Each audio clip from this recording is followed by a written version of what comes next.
Hi Aquarius, this is Jov. Welcome pa sa ating channel. By the way, Aquarius, this is timeless reading. Gamitin ng reading na ito bilang gabay lamang. Kung naka-resonate kayo, comment down. Tandaan Aquarius, ito ay general reading. Kunin nyo lang po kung ano ang naka-resonate sa'yo. This is for you Aquarius.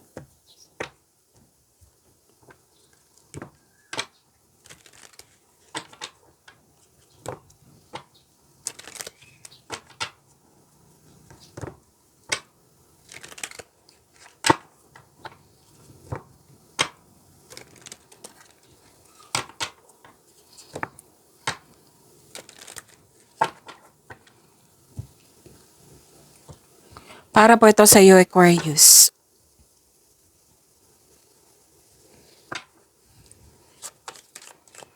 Maraming salamat po sa inyong patuloy na suporta sa mga nag-donate. Sa mga hindi nag-skip ng ads, maraming salamat po. Sa mga hindi pa nag-subscribe, subscribe na po kayo. At click bell notification para malaman nyo na may bago tayong video. Para sa mga gustong magpa-reading, comment po kayo ng personal reading. Again, comment kayo ng personal reading and check my reply sa comment section.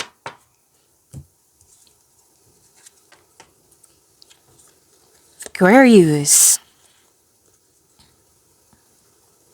Okay. Aquarius, kumakain ako ng strepsils ngayon kasi kailangan po. Okay, so pasensya na po kung may narinig kayo kung kumakain ako ng strepsils. Okay. Wow, this is proposal. Aquarius, this is proposal na pwedeng nagkasundo kayo sa isang tao. Kasi may nakita ko dito ikaw at siya. Nagkasundo kayo, may usapan, deal, agreement, commitment, ano pa. Pwedeng signing of contract din ito. Kasi may nakita kong kontrata or usapin tungkol sa marriage contract. So remember, Aquarius, pwedeng sa love life, personal life, sa career and money. Yes.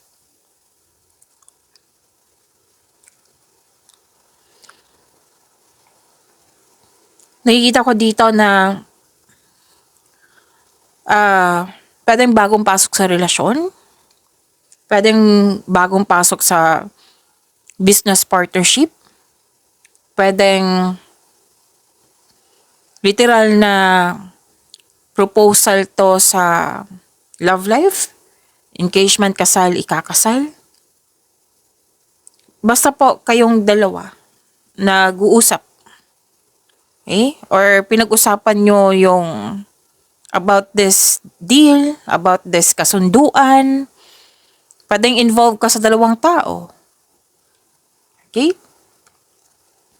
And nakita ko dito na may malakas ang yung intuition. Mas sumawak yung vision mo sa buhay. At nakikita ko dito nagkaroon ng time for reflection. This is good. Time for reflection. Kung may sikreto, kung may manluloko, nanloko, malalaman mo yan kasi malakas ang yung intuition. At nakikita ko dito na mukhang nahihirapan ka or nabibigatan pero huwag kayong mag-alala. Kasi nakita ko dito may recovery. So, claim niyo po itong recovery na ito. May grupo ng tao na very supportive sa iyo and I believe this is your family. Nakita ko rin dito na nagkaroon ka ng time for yourself, sa nature, nagkaroon ng meditation, grounding, at nakita ko rin dito na may personal growth and personal development and spiritual growth.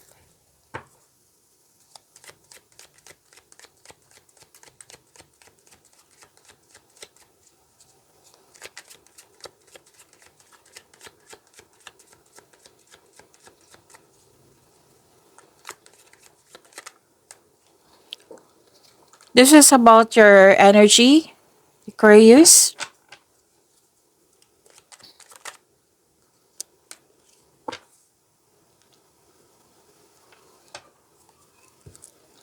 Kung may napansin kayo na repeating message, yan po yung pinupush ng cards sa inyo. Like for example, nanood kayo sa inyong monthly gabay tarot reading, second half of the month of September, weekly gabay tarot reading at dito 10. At may napansin kayo na repeating message. Yan po yung pinupush ng card sa inyo na kailangan yung bigyan ng atensyon, solusyon at aksyon kung maaari po. So, ano yung energy ni Aquarius?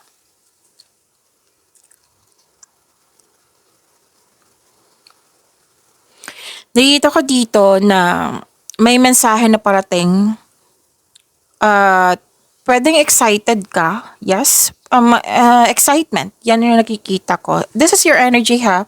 Personal life, love life, or career and money. Okay? As syempre excited ka, sabi ng card, huwag kang magpadalos-dalos. Alamin mo ang susunod na hakbang. Kasi bibigyan mo ito ng aksyon eh. So, nagmamadali ka kasi you're very excited. Okay? May pagkakataon kasi. So, wag magpadalos-dalos. Alamin at at isipin ang susunod na hakbang, konkretong plano ay kailangan. Kasi makatulong din ito sa pagpalakas ng iyong confidence. Mawawala yung hesitation na yan, doubt or fear kung meron kang konkretong plano.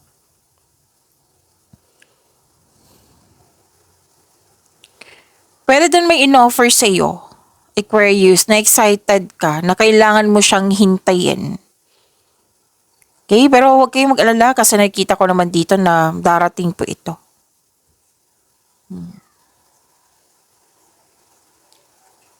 Pwede din excited ka sa magaganap, like monthsary, anniversary, or any kind of celebration. Pwedeng may in-offer sa'yo, yung sabi ko kanina na in-offer sa'yo na kailangan lang hintayin. Wala naman akong nakita dito so far ha, kasi hindi pa tapos yung reading. Wala naman ako nakita ditong delay. So, kailangan mo lang, it might be this is a process na kailangan mong hintayin.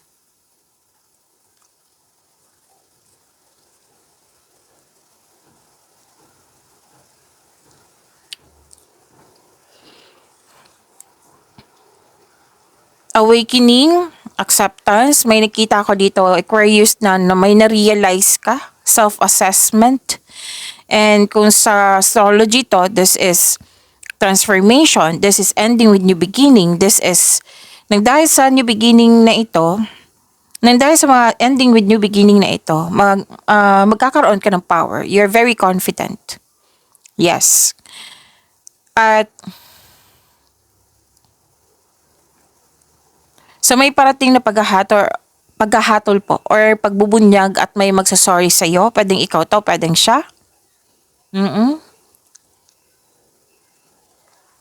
Pwede din na kailangan mong tanggapin yung mga nangyari sa nakaraan na bitbit mo hanggang ngayon.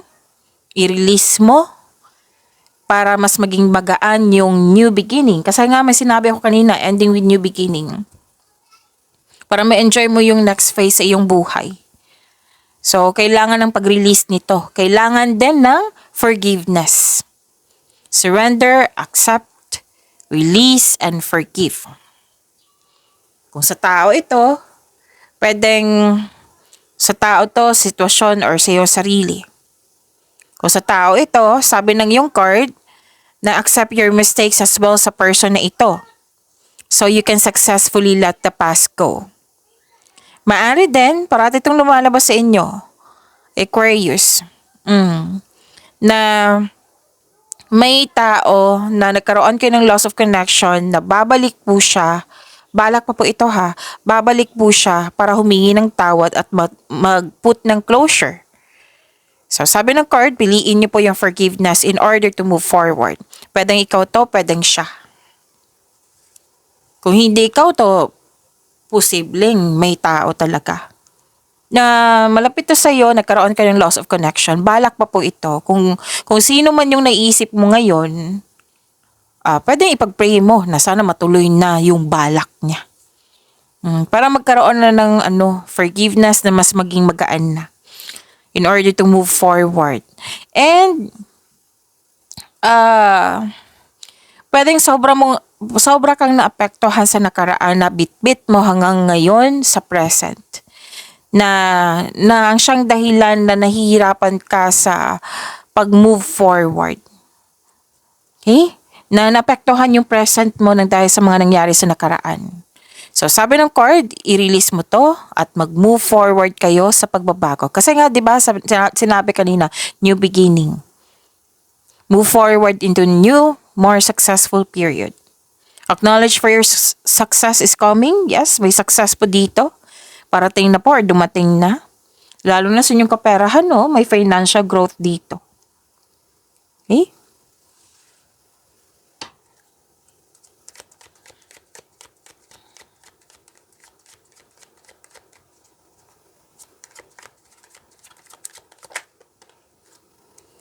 And this is about your career and money. Lumabas agad.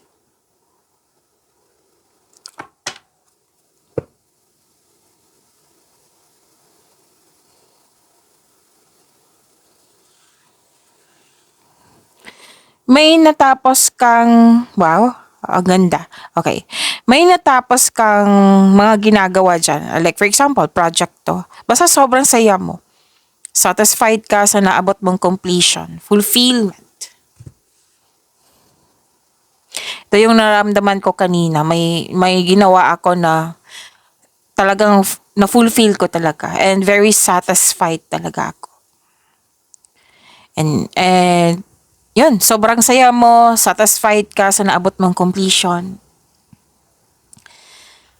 Expect a recognition, Aquarius, for a job well done. Yes, recognition and promotion. Ang ganda naman, recognition, promotion. Pwedeng pagtaas to ng iyong posisyon, pwedeng kita, sweldo, allowance. Maraming orders, pwede, maraming transaksyon. Yan.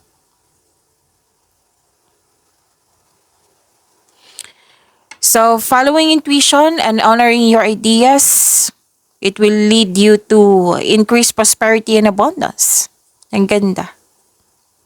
So, this card signals abundance in all areas of your life. Satisfied ka and nagkaroon ng abundance. Yes, overflowing abundance po ito, Aquarius. Thankful ka sa mga biyayang natanggap. You have overflowing abundance, successful and satisfied ka sa buhay. Sabi ng card nyo dito, mag-relax ka, mag-enjoy ka kasi deserve nyo to kasi naging productive kayo sa araw-araw. And share your good fortune to others and your generosity will always flow back to you.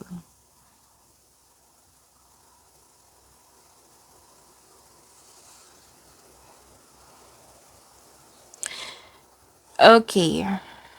May nakita kong conflict dito or argument. Pwede may toxicity. Oo.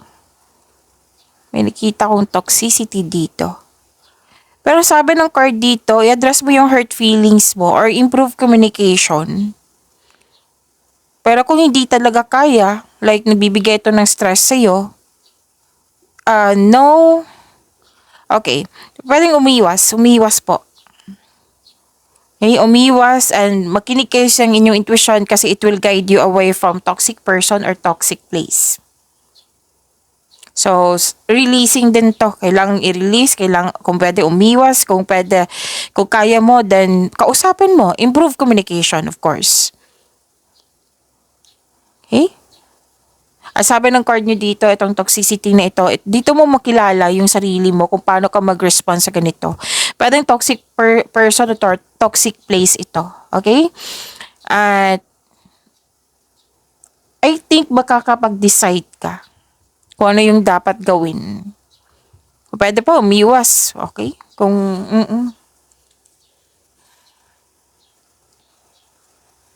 And may biglaang pagbabago po. Pero huwag kayong mag-alala sa pagbabago na ito ha kasi may nakita ko dito makakasuporta ito sa inyong growth and expansion. So, prepare yourself kasi biglaang pagbabago. Always expect the unexpected. Kumbaga.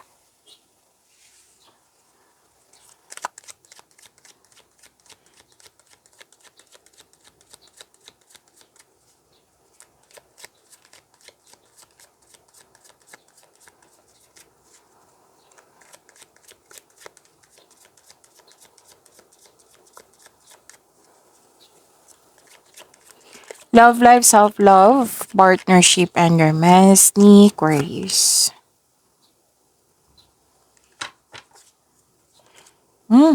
Lumabas agad.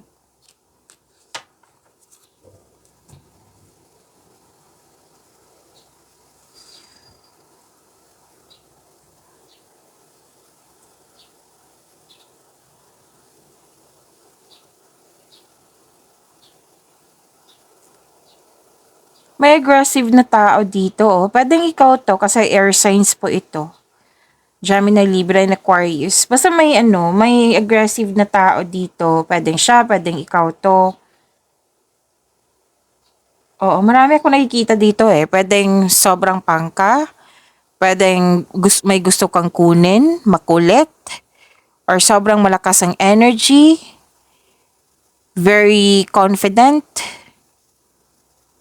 pwedeng may humahabol ng labis.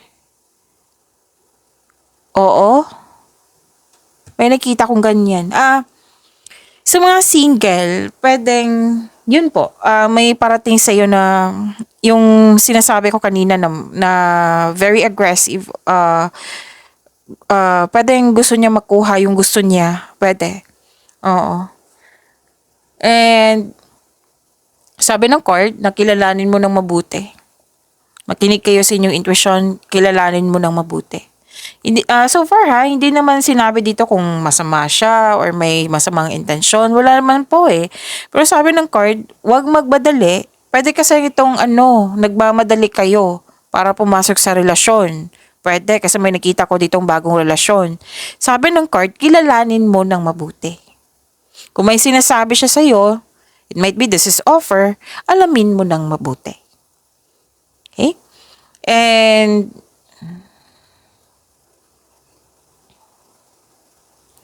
sa buhay mag-asawa, sa mga marelasyon, may nakita ako ditong hindi nagkakaintindihan. Pwedeng ipagtanggol mo yung sarili mo, or di kaya pag-usapan nyo. Oo, kasi communication is the key pa rin sinasabi ng card nyo dito eh. Pwedeng kausapin mo to kasi very confident ka. Nagkaroon ng truth seeking, nanindigan ka din sa iyong desisyon.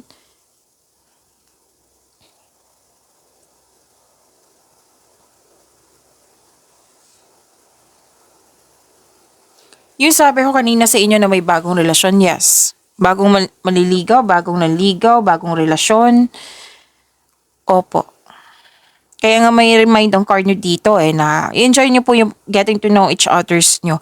Huwag kayong magmadali. Magkilalanin. Kasi nakita ko talaga dito na may bagong relasyon. Very mabilis. Mabilis ang pangyayari. Ganun.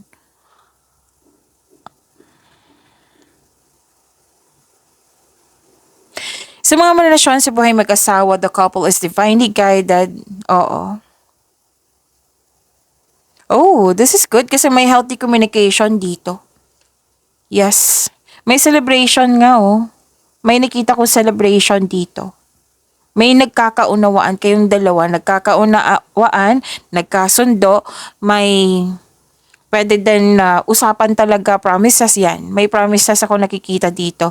Pwede sa partner mo to, pwede sa matalik mo kaibigan, basta taong malapit sa'yo.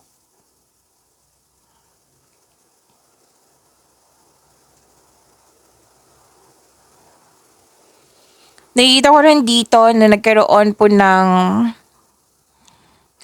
panahon sa family. Sa mga bata din, may nanganak, may nag-aalaga ng baby. And, okay, sa mga single dito, may yung parating sa inyo, very loving, maalaga, compassionate partner. Marunong magbalansa sa emotion. Okay, so may water signs din dito. Cancer, Pisces, and Scorpio na energy.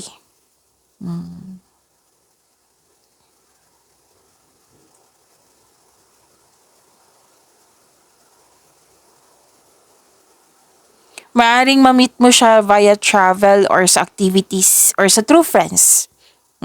Sa mga single dyan. Sa mga relasyon sa buhay mag-asawa, may travel po ako nakikita dito. Bakasyon. Maaaring ito yung pinag-usapan nyo. Or nagawa mo na. Nagawa nyo na.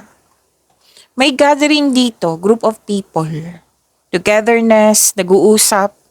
Yan. Pag-imanin nyo po yung blessings sa binigay sa inyo. Aquarius, see you tomorrow. Maraming salamat po.